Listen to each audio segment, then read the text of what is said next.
ناقشیائی. یہ تو آپ کو بات یاد ہو چکی کہ معطل بیاکرف اور معطل بدور. معطل بیاکرف کی 3 قسمیں: معطل الفا، معطل العین اور معطل اللام. تو ہم نے یہ بات نہیں پڑھی تھی کل کہ معطل الفا، معطل العین اور معطل اللام کے دوسرے 2 نام ہیں. یہ معطل بیاکرف سے شروع کرتے ہیں، باقی نقشہ وہی، لیکن یہ یہاں سے تبدیلی ہے. معطل الفا، اس کا دوسرا نام کیا ہے؟ مثال. معطل العین اجوف. معطل اللام ناقص.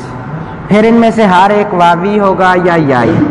واوی ہوگا یا یائی. واوی ہوگا یا یائی. واوی ہوگا یا یائی. مثال واوی، مثال یائی. اجوف واوی، اجوف یائی. ناقص واوی، ناقص یائی. ان کی مثالیں کل دی تھیں. معطل الفا کی مثال کیا بنے گی؟ وعد یعید.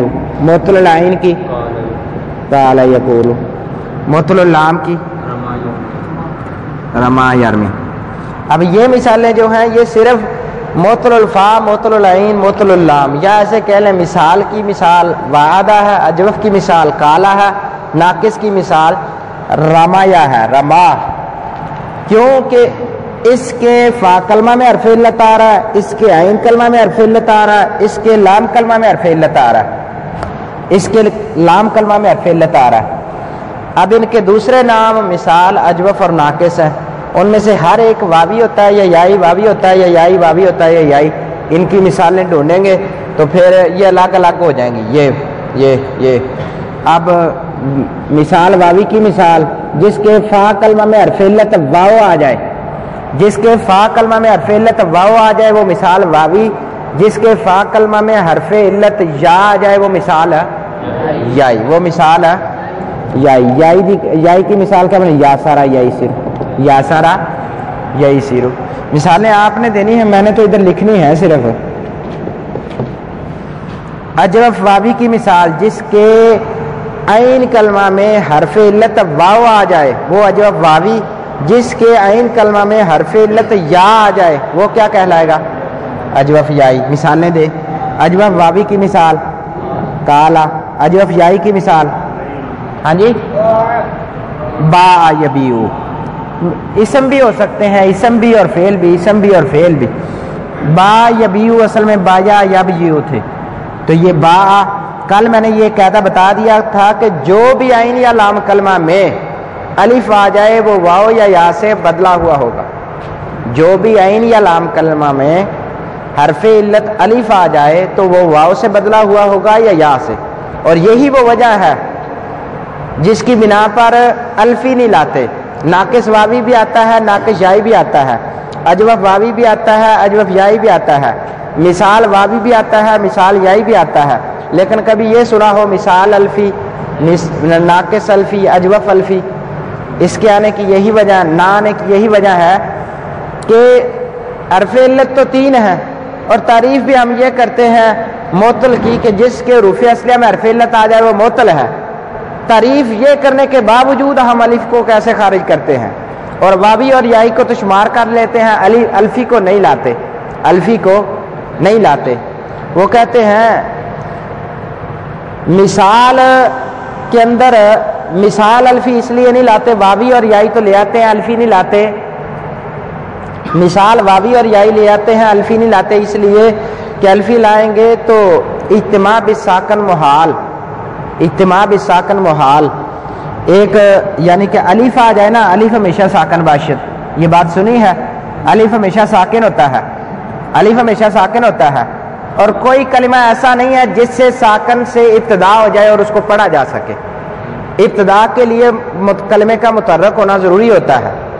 ابتدا کے لیے یہ اضرب ہے، اضرب اس کے حمزہ کو نکال دیں یا صرف الف لکھ دیں یا زاد ساکن ہو تو یہاں سے ابتدا پڑھ کے دیکھیں نہیں پڑھا جائے گا جب تک اس کا شروع والا سکون ختم نہیں کریں گے. وہ سکون وہ ختم ہوگا حمزہ لانے سے یا کوئی کلمہ متحرک لانے سے.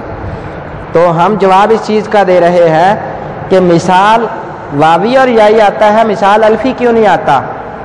اس لیے کہ اگر مثال الفی لائیں تو ابتدا بھی ساکن آئے گی جو کہ کلام عرب میں محال ہوتی ہے, ناجائز ہوتی ہے, ابتدا بھی سکون محال. تو اس لیے مثال الفی نہیں لایا جاتا, مثال واوی اور یائی لایا جاتا ہے. چلو ٹھیک ہے, وہاں تو ابتدا بھی ساکن محال تھی اور یہاں تو ابتدا بھی ساکن محال نہیں آ رہی. یہاں تو درمیان میں عین کلمہ میں اجوف کے اندر الف جو ہے کہاں آ رہا ہے, شروع میں یا درمیان میں؟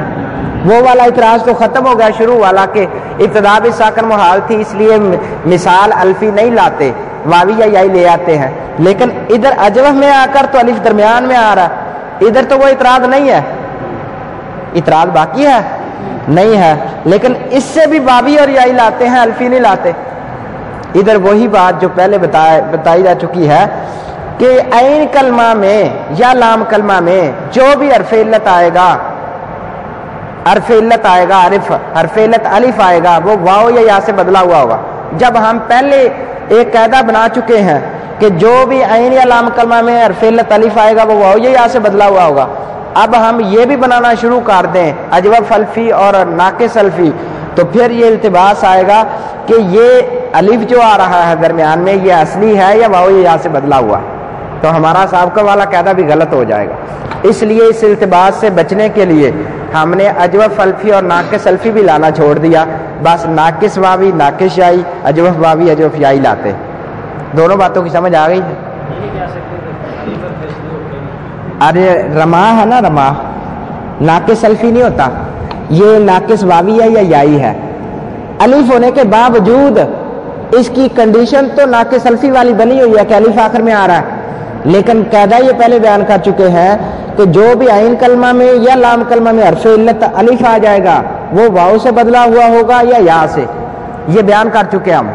تو اب اگر اس قاعدے کو برقرار رکھنا ہے تو پھر یہ بات ضروری ہے کہ ہم اجوف الفی اور ناقص الفی شمار نہ کریں, کیونکہ اگر وہ بھی شمار کرنا شروع کر دیں گے تو اس الف کا التباس آئے گا کہ یہ بتائیں الف یہ واو یا یا سے بدلا ہوا ہے یا اصلی الف ہے جس کی وجہ سے آپ اس کو اجوف الفی کہہ رہے ہیں, جس کی وجہ سے آپ اس کو اجوف الفی کہہ رہے ہیں. اس التباس سے بچنے کے لیے اجوف الفی ناقص الفی مثال الفی کی بات ہی ختم کر دی.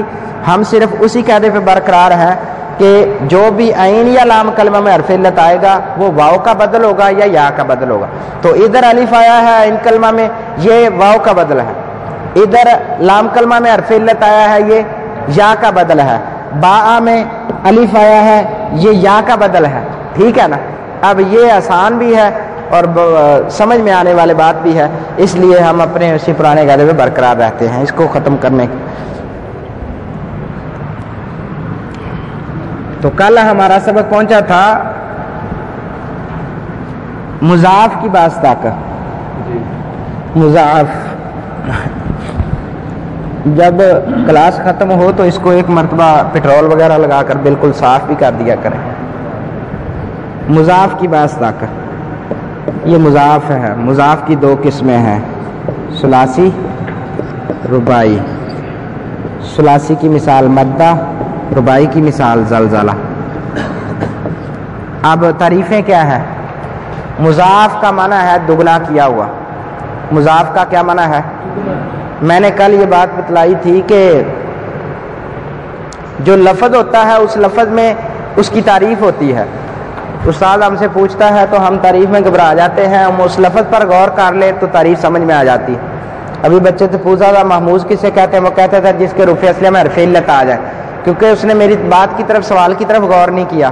جب اس نے میرے الفاظ کی طرف غور کیا کہ محموز پوچھ رہے ہیں, محموز کا معنی ہوتا ہے حمزہ دیا ہوا, محموز کا معنی ہے حمزہ دیا ہوا, تو میرے سوال میں ہی جواب تھا. تو مضاف کا معنی ہے دگنا کیا ہوا. مضاف کا معنی کیا ہے؟ دگنا کیا ہوا. تو یہ کبھی ثلاثی میں دگنا کیا جائے گا, کبھی رباعی میں دگنا کیا جائے گا. ثلاثی میں دگنا کیا جائے گا تو مضاف ثلاثی, اگر رباعی میں دگنا کیا جائے گا تو مضاف ہے. یہ کلمہ رباعی ہے نا، 1 2 3 4 چاروں حروف اصلی ہیں، تو اس میں دگنا کیا گیا ہے، ایک یہ ڈبل ہے، ایک یہ ڈبل، ایک یہ ڈبل، ایک یہ ڈبل. کسی بھی اعتبار سے یہ مضاف بن رہا، چاہے لام کا اعتبار کر لیں یا زا کا اعتبار کر لیں. اور یہ اس کا مطلب ہے دگنا کیا ہوا ثلاثی میں، تو ثلاثی کے 3 حرف ہوتے ہیں. مدہ کو کھولیں تو مادادا بنتا ہے. کیا بنتا ہے؟ مادادا بنتا ہے. تو مادادا یہ فعالہ کے وزن پر ہے. عین اور لام کلمہ ایک جنس کے آ گئے. اب میں ایک اور تعریف کر دیتا ہوں جو دوسری تعریف ہے.